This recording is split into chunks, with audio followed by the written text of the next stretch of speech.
Hello, aking mga kaibigan. Good day sa inyo. Ito nga pala ang ating menu for today. It's adobong kangkong. Yes, budget friendly ang ating ulam for today. Pero napaka masustansya. So, umpisa na natin magluto.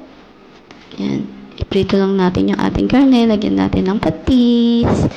And then, yan, halo-halo lang. And then, igisa na natin yung ating bawang. Then, yung sibuyas. Yan.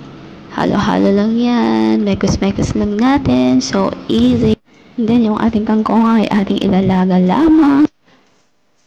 Umaaboy pala today aking mga kaibigan. Ito na nga pala ay yung ating nilagang kangkong. And then, ilipat na natin siya dyan.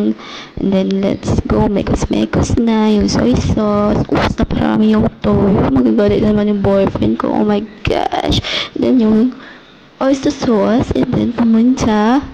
Yan. Ihalo-halo lang natin. Mekos-mekos. Simple. Not complicated.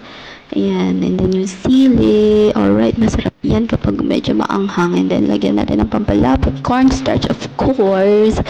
Ayan, lagyan na natin. So, easy lang nitong ating menu for today.